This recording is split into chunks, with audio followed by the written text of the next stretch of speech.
Hello, Gudrun.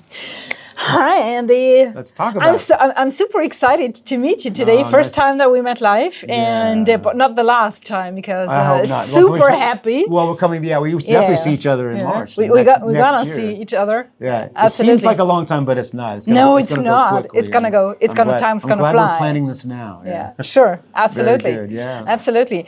Andy, what will you teach the people there? What's the impossible lick that you will teach the people? It can be an impossible lick, but what I really love to teach is giving people ways of teaching themselves and learning more after they leave. Not just one idea, but ideas that will feed many more ideas. So we'll talk about melody and songwriting, and certainly techniques and some licks.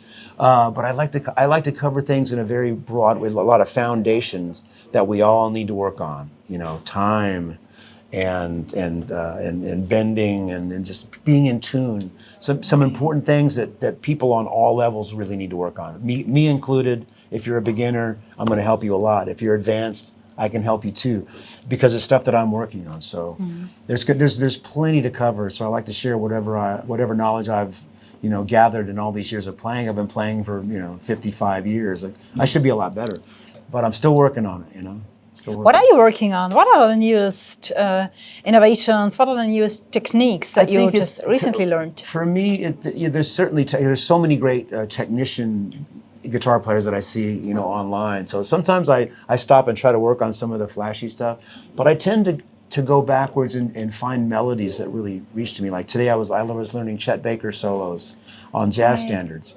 Because he doesn't sound like he's playing licks. He sounds like he's playing melodies in the moment, and that's what I'm trying to do. So when I get a little bit of that air from him, it really gets me excited. And I'm trying to make music.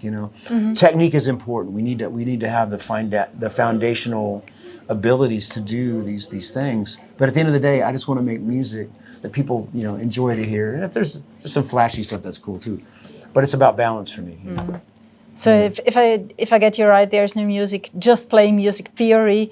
If it doesn't touch the heart, you need to get the emotions in. I started off playing by ear and learned a lot by myself, but then I did learn how to read and learn about music theory.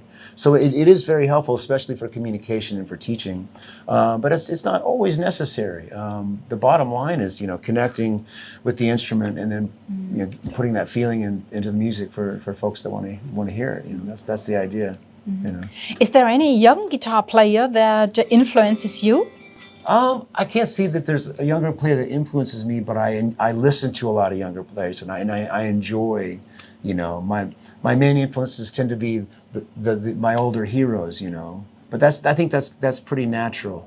But I hear so many. Josh Meader that's going to be there is a guy that I've been listening to the last few years, just from seeing him on Instagram, and and Matteo, of course, Mancuso. There's so many great musicians, and we do learn from each other, and just be inspired.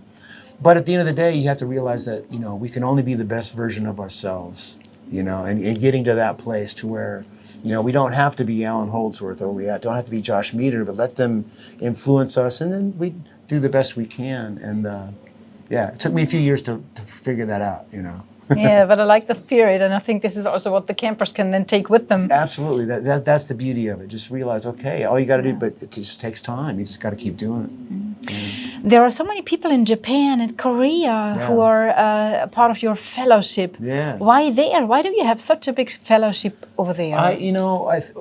Ibanez Guitars might be a part of the reason. I started going to Japan in 1990 when I was in a band called Danger Danger, and then kept going back with my own band and with Simon Phillips, Olivia Newton-John.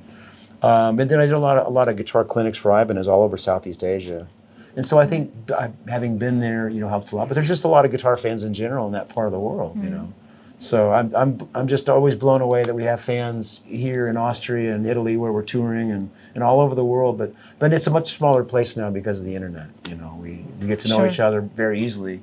You're in your bedroom playing somewhere and like, oh wow, okay. Sure. Yeah. And we're going to invite them all to see you at the rockmeviena.com in 2026. I'm really looking forward to it. It's great to meet you, Gudrun. It's great to meet you, and pleasure to rock Vienna together then over there. And maybe swing a little bit too. Yeah, why not? That's all music.